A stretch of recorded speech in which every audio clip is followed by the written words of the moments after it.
Vamos a la lectura de Génesis, el capítulo 29, de los versículos 15 al 28. Entonces dijo Labán a Jacob: por ser tú mi hermano, ¿me has de servir en balde? Dime cuál es tu salario. Y Labán tenía 2 hijas. El nombre de la mayor era Lea, y el nombre de la menor, Raquel. Y los ojos de Lea eran tiernos, pero Raquel era de lindo semblante y de hermoso parecer. Y Jacob amó a Raquel y dijo: yo te serviré 7 años por Raquel, tu hija menor. Y Labán respondió: mejor es que te la dé a ti y no que la dé a otro hombre. Quédate conmigo. Así sirvió Jacob por Raquel 7 años, y le parecieron como pocos días, porque la amaba. Y dijo Jacob a Labán: dame mi esposa, porque mi tiempo se ha cumplido para unirme a ella. Entonces Labán juntó a todos los hombres de aquel lugar e hizo banquete. Y sucedió: a la noche tomó a su hija Lea y se la trajo, y él se unió a ella. Y dio Labán su sierva Zilpa a su hija Lea por criada. Y venida la mañana, he aquí que era Lea. Y Jacob dijo a Labán: ¿por qué me has hecho esto? ¿No te he servido por Raquel? ¿Por qué pues me has engañado? Y Labán respondió: no se hace así en nuestro lugar, que se dé la menor antes que la mayor. Cumple la semana de esta, y se te dará también la otra, por el servicio que me prestes los próximos 7 años. E hizo Jacob así, y cumplió la semana de aquella, y le dio a Raquel su hija por esposa. Esta es palabra de Dios. La siguiente lectura es el Salmo 105, los primeros 11 versículos y luego el verso 45. Alabad a Jehová, invocad su nombre, dad a conocer su obra entre los pueblos. Cantadle salmos, hablad de todas sus maravillas. Gloriaos en su santo nombre, regocíjense el corazón de los que buscan a Jehová. Buscad a Jehová y su fortaleza, buscad siempre su rostro. Acordaos de las maravillas que él ha hecho, de sus prodigios, de los juicios de su boca. Oh vosotros, descendencia de Abraham, su siervo, hijos de Jacob, sus escogidos. Él es Jehová, nuestro Dios. En toda la tierra están sus juicios. Se acordó para siempre de su convenio, de la palabra que mandó para 1000 generaciones, el cual concertó con Abraham, y de su juramento a Isaac, y lo estableció a Jacob como estatuto, a Israel como convenio sempiterno, diciendo: a ti te daré la tierra de Canaán como parte de vuestra heredad, para que guardasen sus estatutos y observasen sus leyes. Aleluya. Romanos 8, versículo 26 al 39. Y asimismo, también el Espíritu nos ayuda en nuestra debilidad, porque no sabemos lo que hemos de pedir como es debido, pero el Espíritu mismo intercede por nosotros con gemidos indecibles. Pero el que escudriña los corazones sabe cuál es la intención del Espíritu, porque Él, conforme a la voluntad de Dios, intercede por los santos. Y sabemos que para los que aman a Dios, todas las cosas obrarán juntamente para su bien, para los que conforme a su propósito son llamados. porque a los que antes conoció, también predestinó para que fuesen hechos conforme a la imagen de su Hijo, a fin de que Él sea el primogénito entre muchos hermanos. Y a los que predestinó, a estos también llamó. Y a los que llamó, a estos también justificó. Y a los que justificó, a estos también glorificó. Pues, ¿qué diremos de esto? Si Dios es por nosotros, ¿quién contra nosotros? El que no escatimó ni a su propio Hijo, sino que le entregó por todos nosotros, ¿cómo no nos dará también con Él todas las cosas? ¿Quién acusará a los escogidos de Dios? Dios es el que justifica. ¿Quién es el que condenará?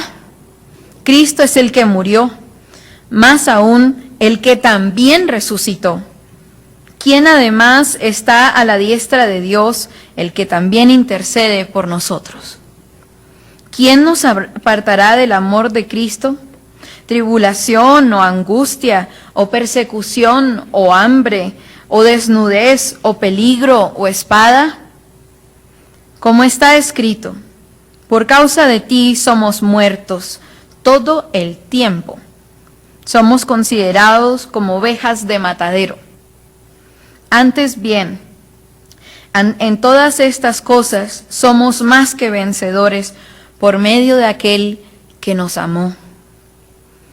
Por lo cual estoy convencido de que ni la muerte, ni la vida, ni ángeles, ni principados, ni potestades, ni lo presente, ni lo porvenir, ni lo alto, ni lo profundo, ni ninguna otra cosa creada nos podrá apartar del amor de Dios, que es en Cristo Jesús, Señor nuestro. Palabra de Dios.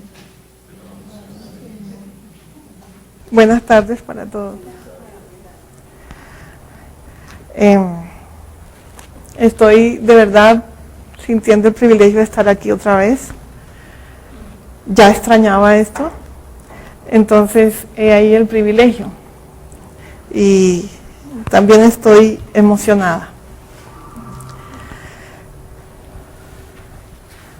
Voy a leer el texto de Mateo. Dice así: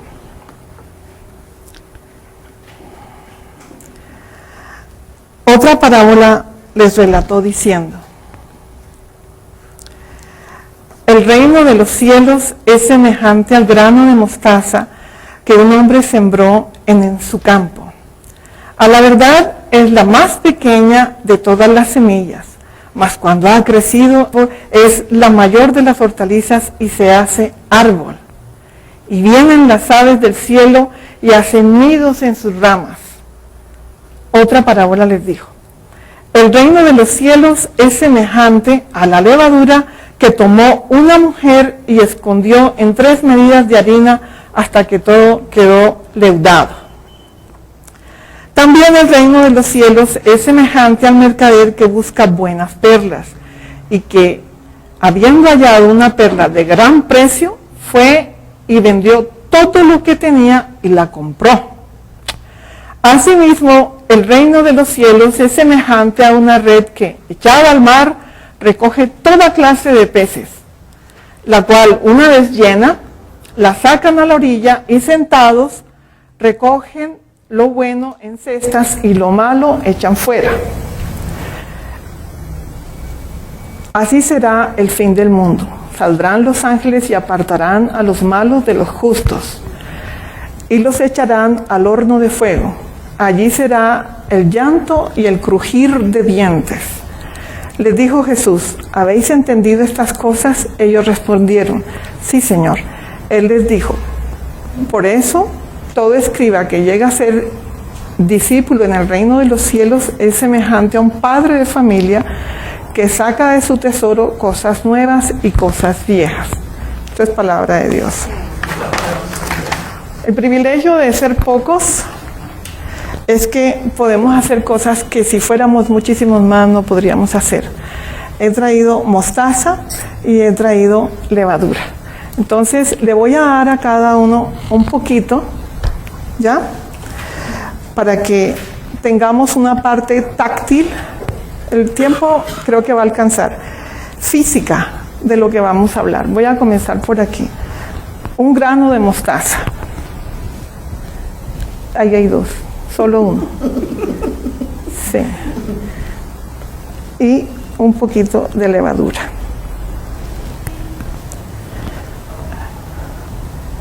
Granito de mostaza y de levadura. Espérate, levadura y mostaza. Levadura. Marta siempre pide más. Me echó levadura. Un granito de levadura, un granito de levadura y de mostaza y levadura. Esta es la levadura. Un granito de levadura y de mostaza y levadura. Y acá. Esta es la levadura y esta es la mostaza. Ahí. Esta es la mostaza y esta es la levadura. Vean qué pequeñitos. ¿Ya? ¿Te di la mostaza?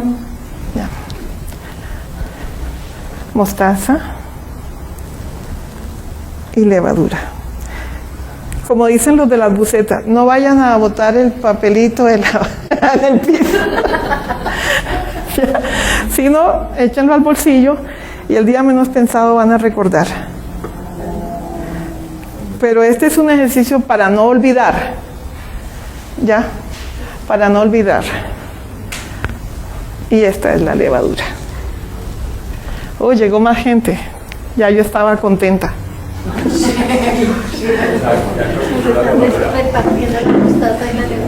Esta es levadura y este es mostaza. Esto es levadura, ahí la tienes ya. Levadura. ¿Levadura? Sí. No, eso es mostaza, digo. Esta es la levadura, más chiquita. Y levadura. Bueno. Listo. Voy a dejar esto por acá aparte para que no se me riegue. Vaya a haber un accidente. Pequeñitas, ¿no? Sí. Muy pequeñitas. Entonces ya podemos el imaginario soltarlo y ver que realmente eran semillas muy pequeñas para aquellos tiempos. Ahora hay más pequeñas, hay mostazas más pequeñas que esa. Bueno, entonces he titulado esta predicación con una frase que alguna vez oí en una película chilena. Y la historia de esta película chilena trataba sobre unos maleantes que se juegan la vida en medio de sus delitos y sus picardías y esto, pero eran unos maleantes, unos delincuentes de pacotilla, de poca monta. Y en una de las escenas, una cosa que se me quedó a mí en la mente es que uno de ellos le dice al otro, cuando ya saben que los van a apresar y a tomar, a capturarlos, dice: nosotros no tenemos nada que perder, somos unos privilegiados, no tenemos nada que perder. Entonces, el título de esta charla es ese: somos unos privilegiados. Pero a diferencia de la historia que narra esta película chilena, nosotros sí tenemos mucho que perder. No podemos andar por el mal camino.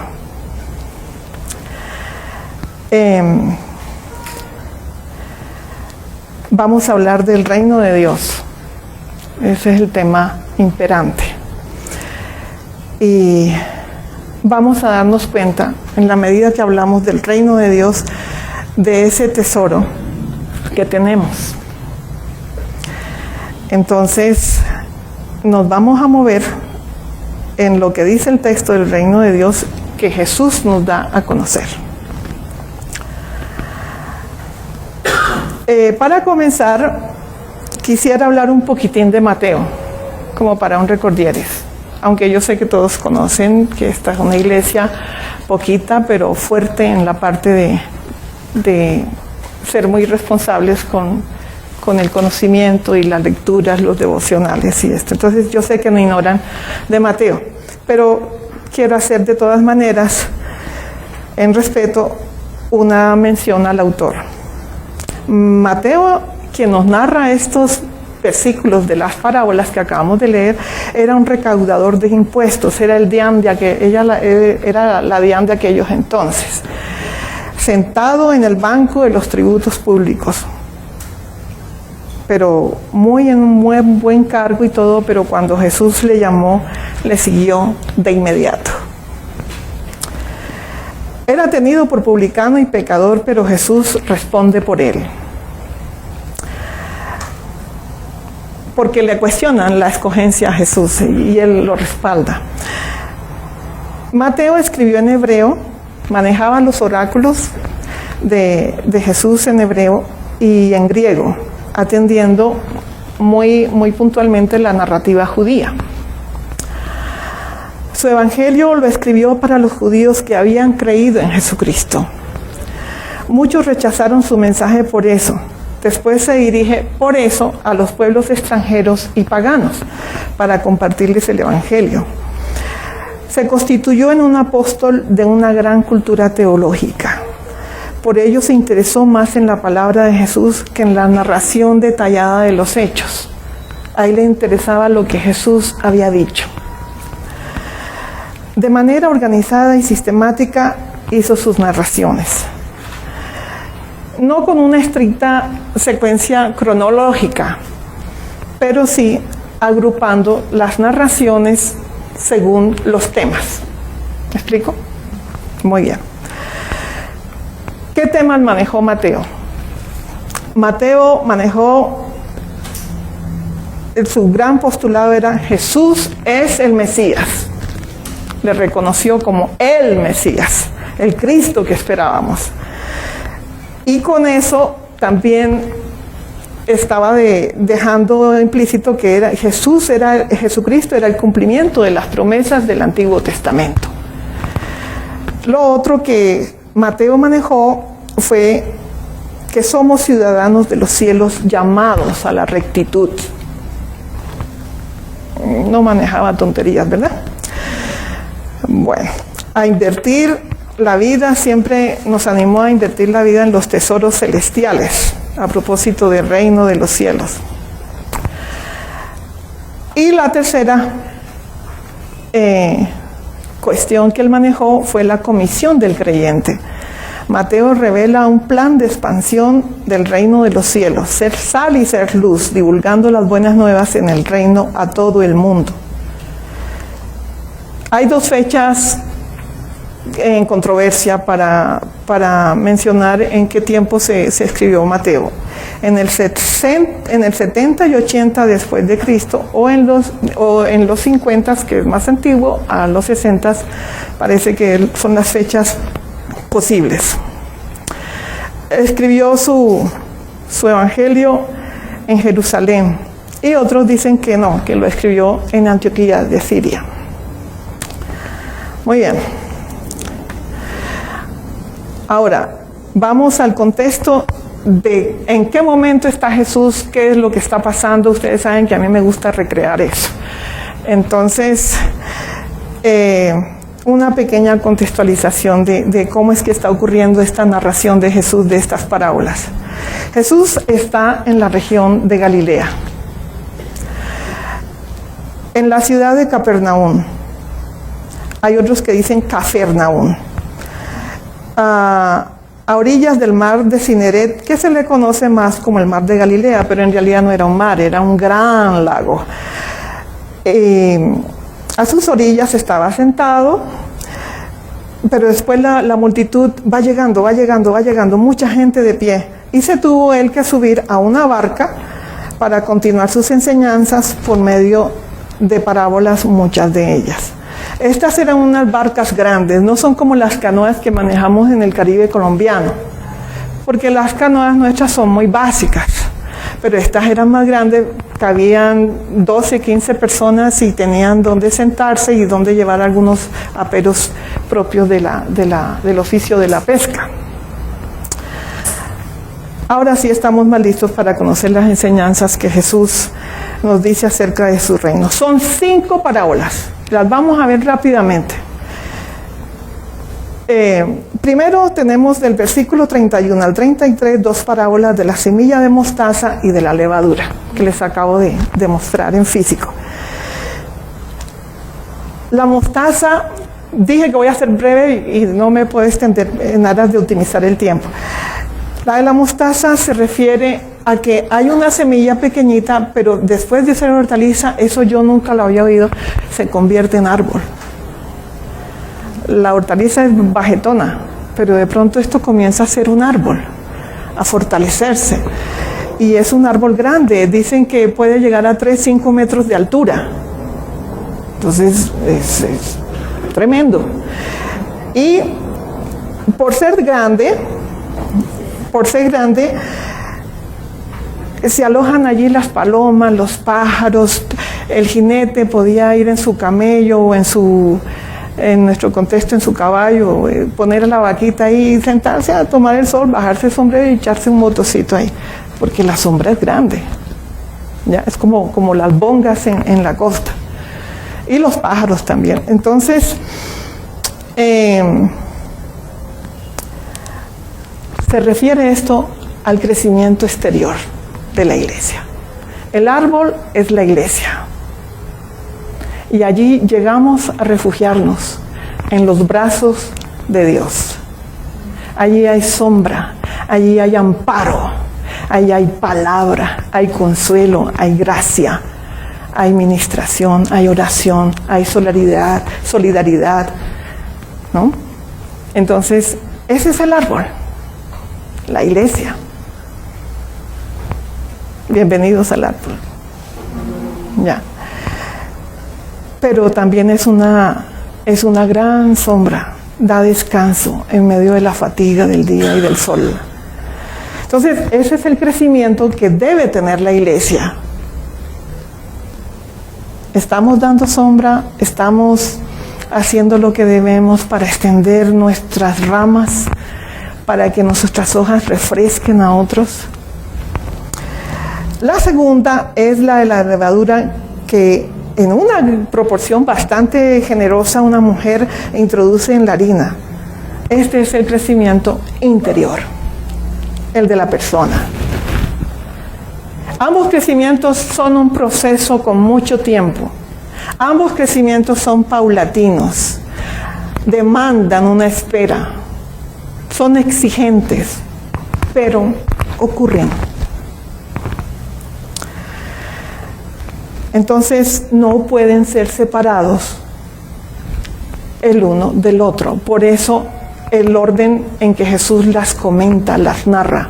Primero la de la mostaza y después la de los individuos, la de nosotros, hombres y mujeres de Dios. Ambas ustedes las tienen en sus manos, en sus bolsillos, donde las hayan dejado. ¿Insignificantes? No son insignificantes. ¿Somos pequeños? Delante de Dios, sí. Pero miren todo lo que puede hacer con nosotros. En el otoño, cuando las ramas adquieren rigidez, en el caso de la mostaza, aves de diversas especies, como le contaba antes, se refugian allí de las tormentas, descansan. ¿Se acuerdan del pasaje que nos comentó José Fernando? Descansen en mí, tomen mi yugo que es suave y ligero, de sus cargas. Entonces descansan y se esconden del calor del sol. En todo sentido, la iglesia es un maravilloso lugar para albergarse.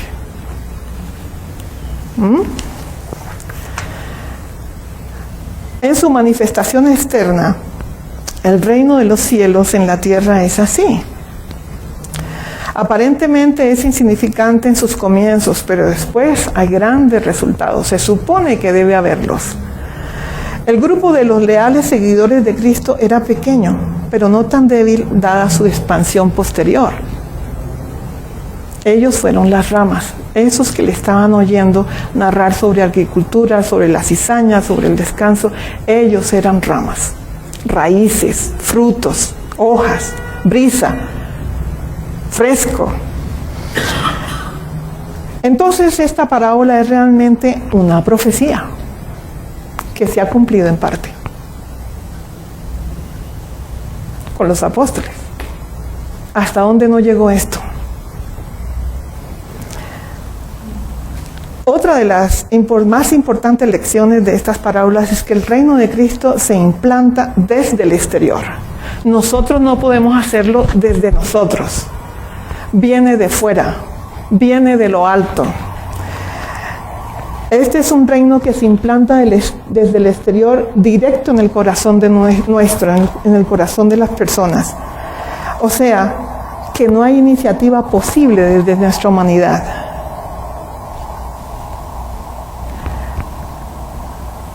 Pisa en falso quien cree lo contrario. Sin embargo, una vez establecido este reino de Cristo por la operación del Espíritu Santo, comienza la acción desde dentro hacia afuera. Ahí está la levadura, ¿cierto? Desde dentro hacia afuera, en forma cada vez más completa. Edificados sobre edificados hasta llegar a la perfección de Cristo. En forma cada vez completa, aun cuando la línea de este progreso tenga sus altibajos, ¿no? Y unas curvas que uno no se espera. Hay cada sorpresa que, bueno, todos tenemos sorpresitas de las que podríamos charlar. Y tiene sus diagonales, sus altibajos. El hecho importante es que, por ejemplo, el arte, la ciencia, la literatura, los negocios, la industria, el comercio, el gobierno, el uso de la tecnología y el esfuerzo humano comienzan a ser bendecidos por la actividad redentora de Cristo en nosotros, mediante el Padre, mediante el Espíritu Santo. Esas áreas nuestras tienen que verse afectadas. Si de verdad tenemos una iglesia de verdad y si de verdad esa levadura está haciendo una acción en nosotros, a la que nosotros nos abrimos.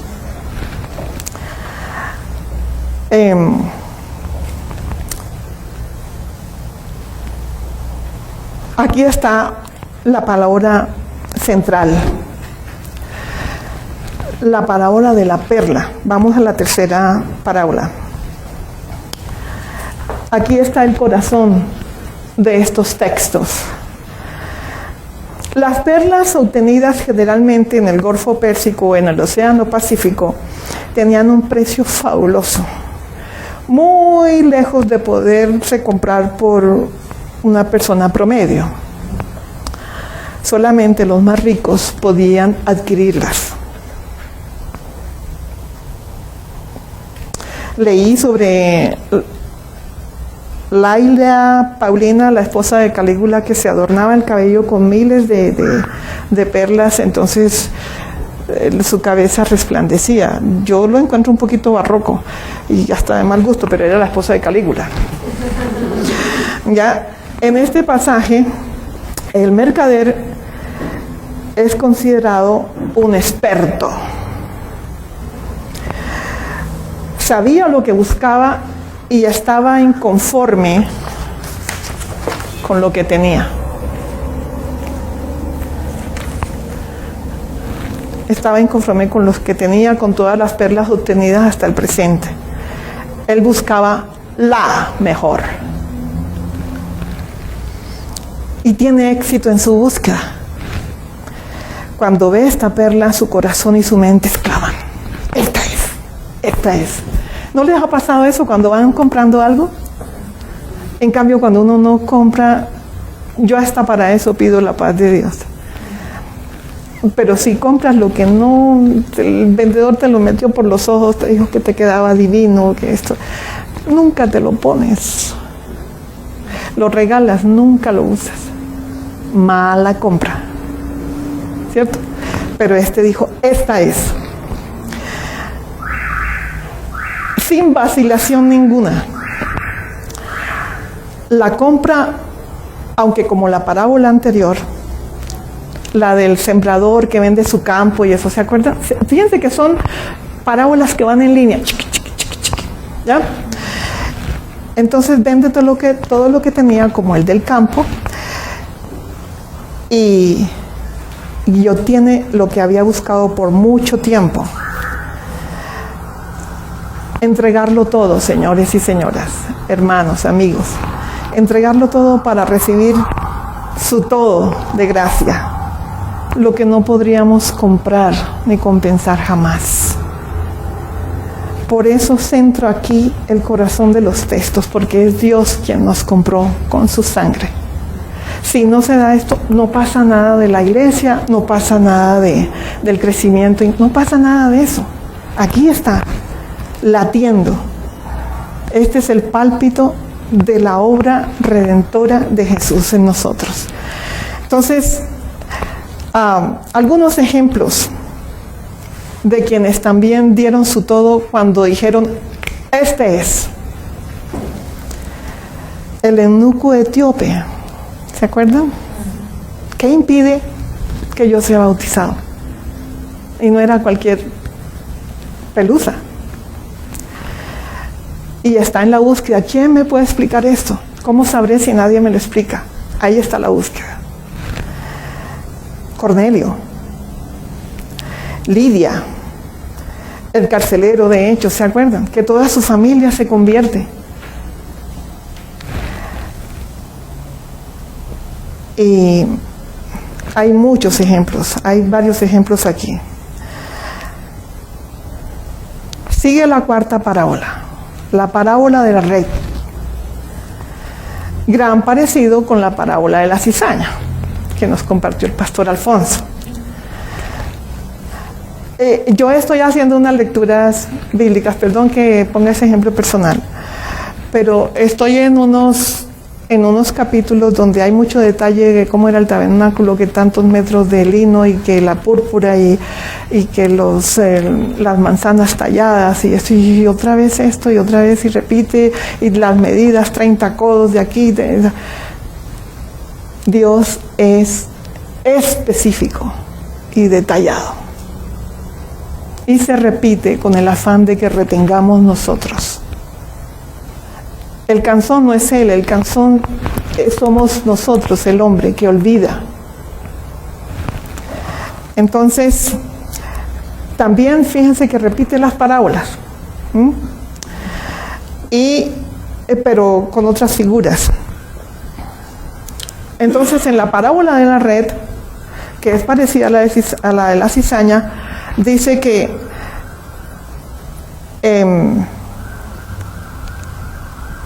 pescan y hasta cuando llevan la pesca a la playa.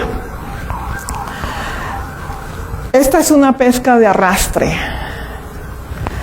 Ya, tiran el trasmayo o la red grandísima, hay unas canoas que se colocan a un lado y las otras muy distantes a varias millas, y el trasmayo tiene que ser así de extenso, y después van avanzando hacia la orilla desde el mar profundo, desde bien adentro, y cuando la jalan muy duro entre muchos hombres, y ahí viene la pesca.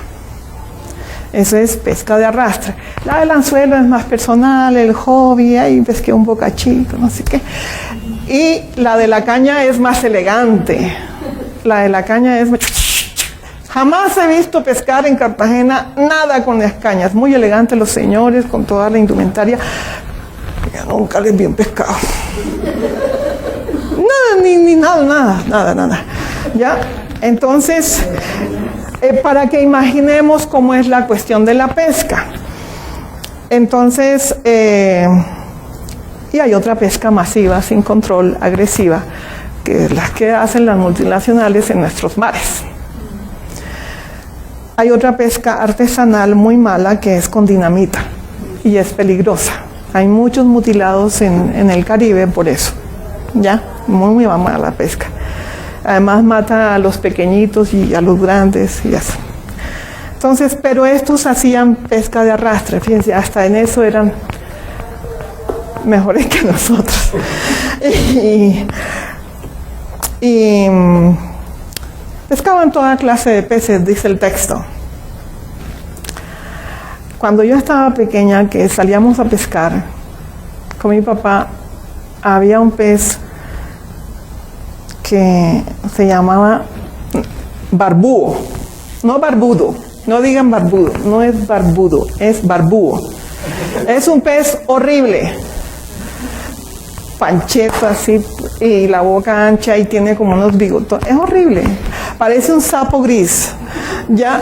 Y entonces ese pescado tétrico. Hay otro pescado que es el macabí, lleno de espinas, y te lo venden como si fuera así. Tienes que saber comprar pescado. Y hay otros pequeños. Cuando los apóstoles, cuando los pescadores sacaban, les está hablando de un medio que ellos conocen a la perfección, como le habló de los campos, como le habló de los mercaderes, los comerciantes. Era un tiempo de mucho comercio, ¿ya? Entonces, cuando ellos están oyendo esto, está haciendo un contacto, una sintonía fabulosa. Entonces, cuando ya los tienen en la playa, ahí en la cosecha de en la subienda pues que ha habido, es análogo con el fin de la era. Ahí entran en función los ángeles para separar a los malos de los buenos. ¿Cuáles son los malos? Los barbúos, los macabí, los pequeñitos. Pero aquí no es tan simple. Aquí son los malvados, los que se han ocupado de la maldad en este mundo. Entonces, el destino de los malvados es idéntico, son desechados. Estas gentes y varios de sus discípulos conocían el oficio de la pesca, sabían los horarios, las temporadas de mejor pesca, las madrugadas más productivas, tejían sus redes, sabían los precios y sabían seleccionarlos. Sabían cuáles eran los más apetecidos, los más comestibles, los de más pulpita, los más vendibles, los especiales. Y los que debían ser descartados. Así también el Evangelio de la Fe está para la pesca de hombres y mujeres. Busquemos cuando puedan en su casa en Lucas 5:10 que somos pescadores de hombres. Pero asimismo no todos los que entran en una iglesia son salvos y más bien si son apartados. Acuérdense que a la iglesia también entran lobos rapaces con piel de ovejas. Entran disfrazados. Esto ni siquiera se les nota que son barbudos. ¿Ya? Sí. Entonces, eso es. Los peces somos las personas de diferentes naciones, de diferentes climas, de diferente manera de hablar, de edad diferente, de grupos sociales muy distintos, de raza, de grado de educación y de inteligencia también muy variado. Pero esto no es lo importante, esa variedad no es lo importante. No, el Señor solo ve dos clases, los buenos y los malos. No le importa si tú eres noruego o chocuano, no le importa eso. Le importa tu corazón.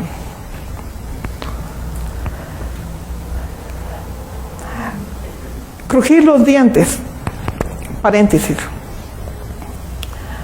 Antes del infierno, cosa que muy pocos hablamos del infierno, no nos gusta ese tema, le tememos, ¿ya? Y con justa razón. El crujir de dientes antes del juicio es rabia, ira, ¿ya? Tiene uno mucha ira contenida o la está sacando y eso. Pero después del juicio quiere decir agonía eterna. Fuego que no termina.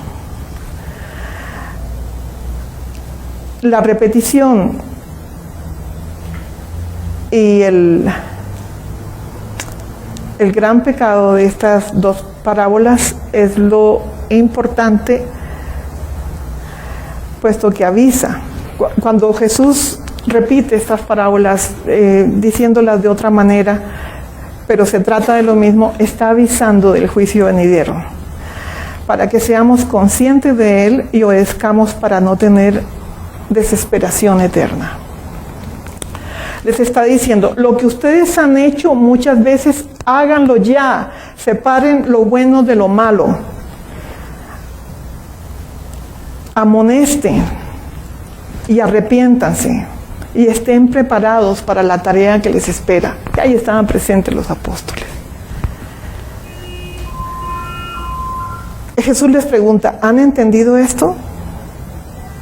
Es una oportunidad que Jesús les da para que pidan más información si es el caso, por si acaso.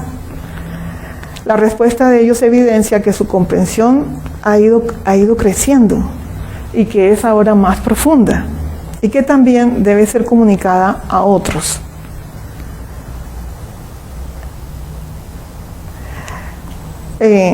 También habla del escriba que está preparado ante los ojos de Dios, que ha sido discípulo, que no maneja tanta tradición, sino que maneja cosas nuevas y viejas y de ahí saca lo mejor. También es un discernimiento tremendo el que tiene un escriba de estos. Es un docto, sabe el asunto, lo conoce.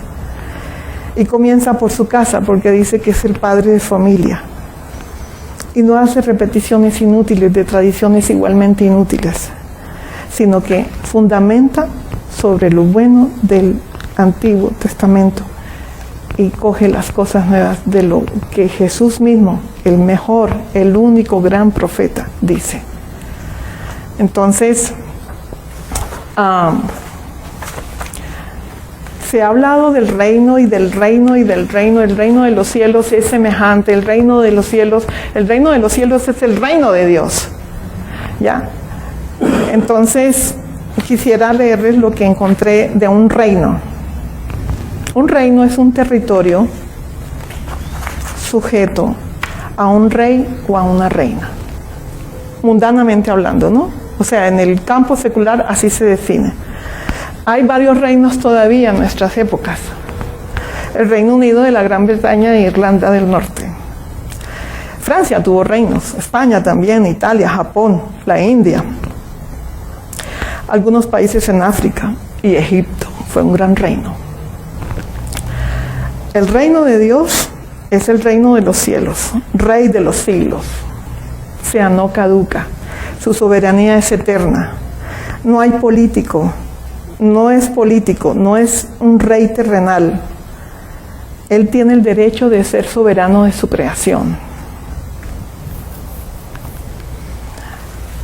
Otra parte que quiero expresarles es, yo sé que hemos hablado mucho de parábolas, todos sabemos lo que son las parábolas, pero encuentro que Jesús se comunicaba a través de las parábolas, primero para ilustrar la palabra, tanto del antiguo como de lo que se le estaba diciendo, para enseñar paso a paso.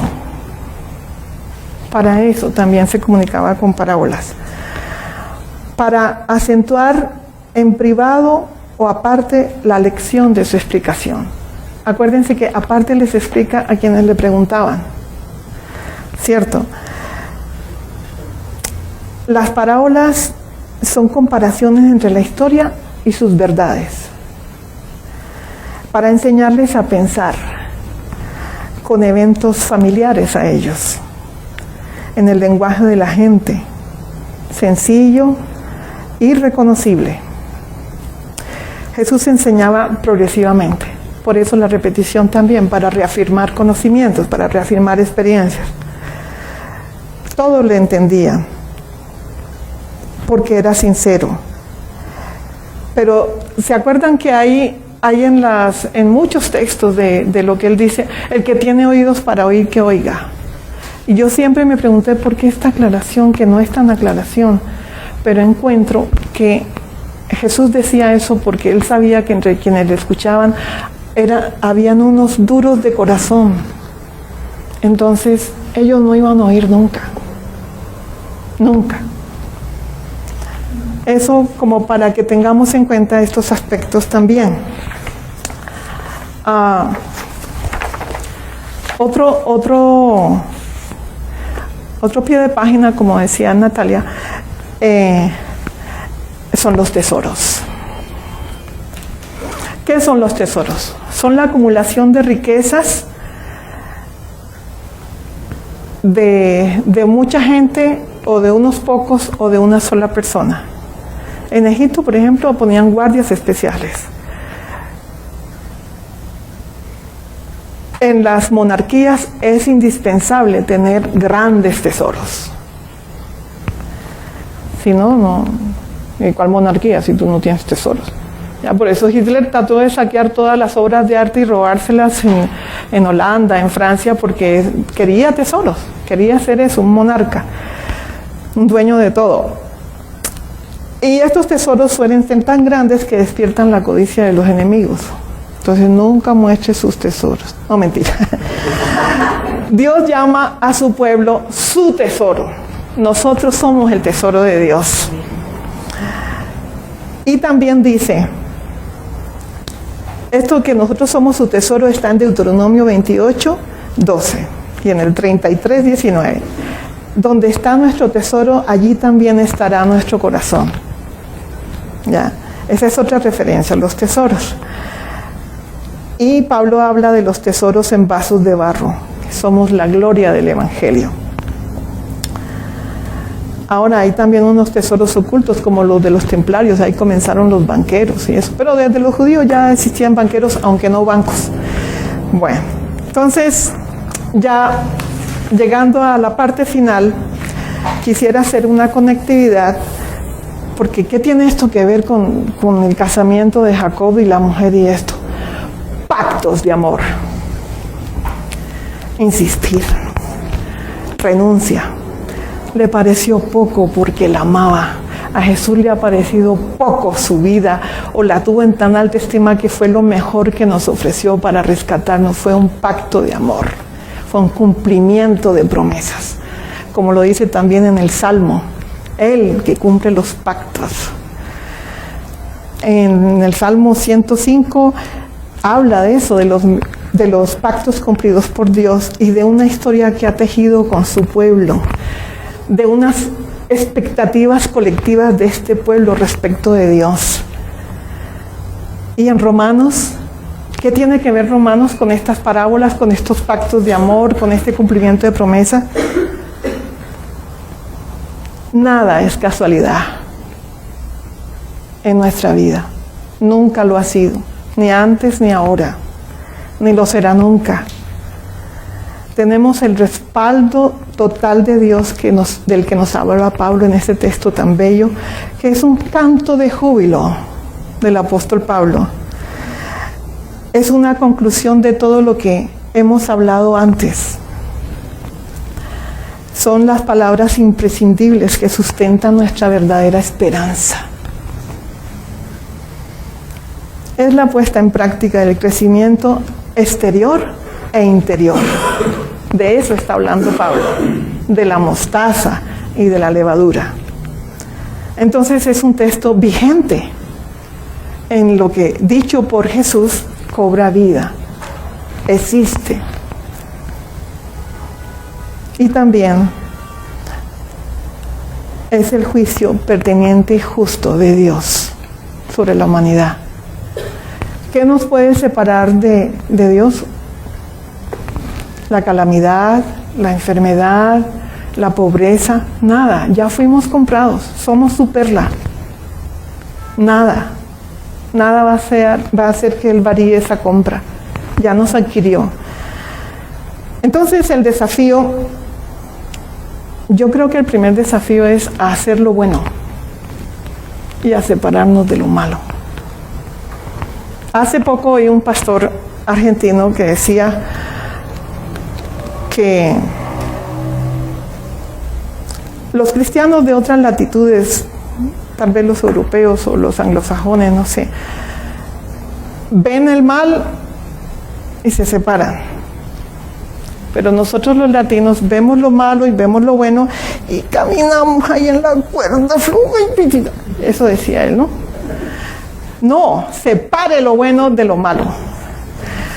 ¿Ya? y crezca como iglesia y como individuo. El texto, todos estos textos nos invitan a replantearnos nuestras búsquedas, nuestros tesoros, a tener integridad en mi vida visible, en mi vida pública y en mi vida privada. Entonces, preguntas. ¿De qué modo este mensaje me habla a mí? Te habla a ti. ¿Dónde estás en toda esta narrativa? ¿Encuentras algo que te vincula? ¿Algo que te conecta con esto? ¿Qué es? ¿A dónde te lleva este mensaje? ¿A algún llamado? A los que aman a Dios, todas las cosas les ayudan a bien. Esto es, a los que son llamados. ¿Quién soy yo en el texto? ¿Quién? ¿Qué debo o qué puedo hacer respecto a lo que he escuchado? ¿Qué van a hacer ustedes con este mensaje? ¿Qué vamos a hacer nosotros con este mensaje? Porque el pasaje, todos los pasajes invitan a hacer algo al respecto. ¿Cómo puedo ayudar a que esta iglesia crezca? Inventemos algo de la mano de Dios, guiados por su Espíritu Santo. Y no puede crecer de cualquier manera. ¿Puedo orar interviniendo mi contexto? ¿Puedo orar por otros? Por favor, no lo hagan una sola vez. ¿Para qué sirve que yo venga a la sombra de este árbol de mostaza? ¿Para qué sirve que yo venga a esta iglesia? Esto es palabra de Dios.